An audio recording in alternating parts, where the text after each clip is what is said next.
All right, so what we're going to be talking about today is going to be the linear regression line and scatter plot and how well the regression line fits the data points. Up until now, we've talked about one list of information. Now we're going to get into a cause-effect situation where you have two lists. And with the two lists, you can create a scatter plot on your graphing calculator, and you can get a linear regression line, which is also known as a prediction line. And once you have the prediction line, you should be able to calculate an x given a y and a y given an x. And that's what we're going to be doing on the calculator. Now, in your homework, I'd like you to show the scatter plot that you create on your calculator and label the x and y axes as well as the points and where the line cuts through. So graphing on your calculator isn't good enough. I'd like you to transfer that over. The first thing that I'd like you to do is turn on something out of your catalog, and it's called diagnostic on, and it's going to represent your correlation coefficient, which we're going to get into on Wednesday. But if you go to the catalog, which is second 0. And when I hit second 0, this shows all the functions of the calculator. It shows in the upper right that you have your alpha button is on. So I just want to go to D because it's going to be diagnostic on.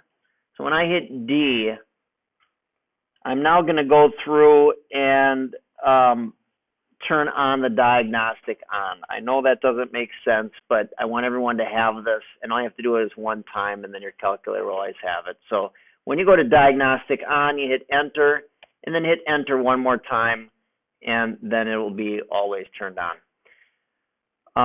I'll get more to that later, but at this point, we're going to be going through this example that relates the pollution index and the depths for the number of fish.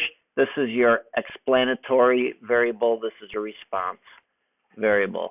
And so what first thing we want to do is graph the scatter plot. Just like you did the box whisker plot, you're going to go make sure that nothing is in your y sub 1 or your y sub 2 list equations.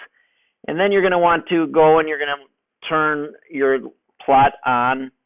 So second y equals, turn the plot on, and your selection of your plot is going to be the first one now, which is going to be the scatter plot and not the box whisker plot. So when you turn that on, you're going to see that you now have two lists. You're going to have L1 and L2, and this just marks the data points. Once you have that, you're going to go to Zoom, just like you did before, and pick the 9th one, which is Zoom Stat. When you do that, you should have some sort of data that's drawn out that looks like this. And our goal is to draw in a line that's best fit of this data. So to calculate that line, we're going to quit out of here. And we're going to go to stat and calculate. And then you're going to see that you have different things that you can calculate. Now, notice that there's a 9 or an 8 that's linear regression, A plus BX, and a 4 linear regression, AX plus B. Same exact thing. The only thing that's different is that the letters represent different things, but it'll calculate the same thing. So I'll just do 4.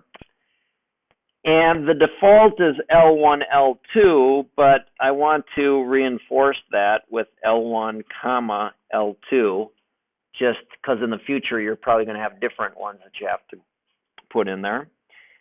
And then you're going to get your A, your B, your R squared, and your R. The diagnostic on is what created this R squared and R.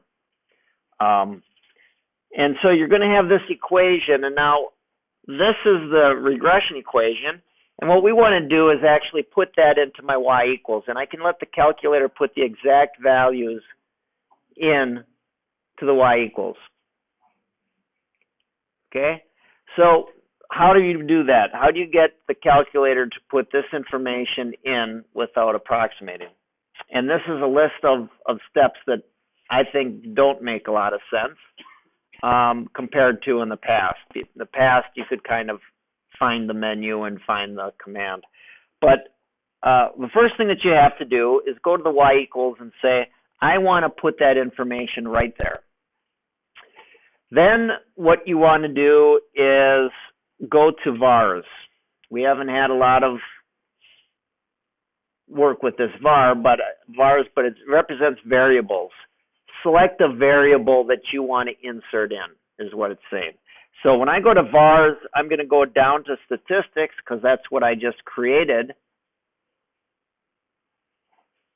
And when you hit enter, you're going to thumb over to equation. These steps are in this packet in case you missed it. But when you go to equation, you're going to see the regression equation that you just calculated, and then you hit enter, and that just inserted it into the y equals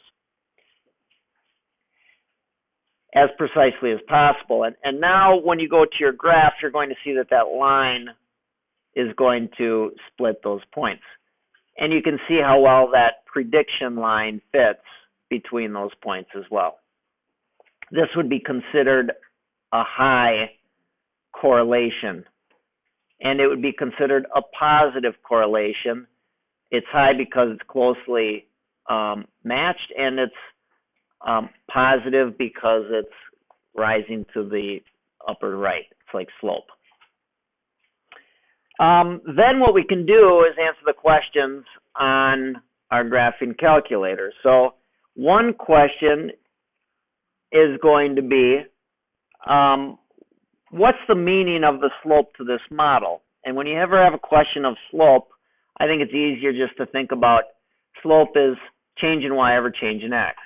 So it would be your change in depths per pollution index change.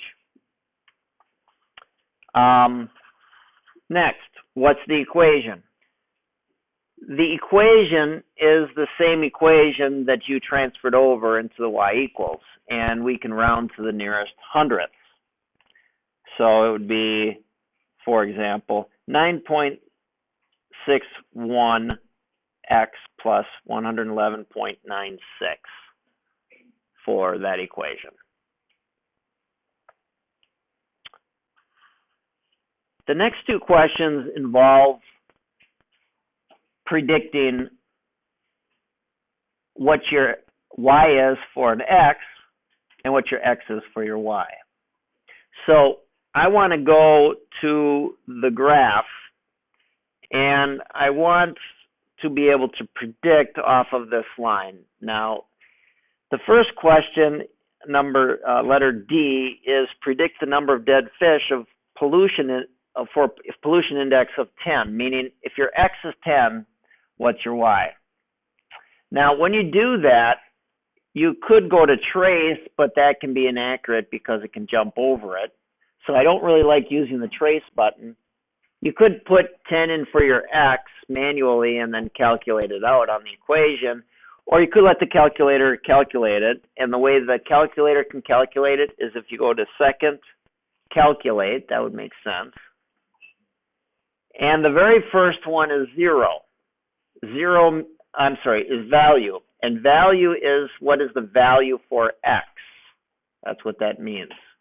So if I hit value, it gives me a prompt in the lower left that says x is equal to what? Well, x here is going to be equal to 10.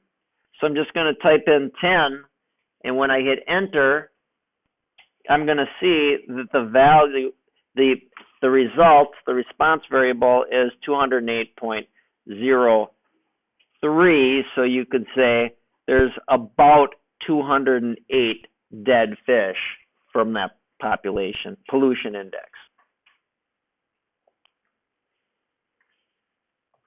The next question deals with given a y, how do you figure out your x? Now, a better question other than 150 fish would be 250 fish. So I'm just going to change that 150 to a 250 and then answer that question.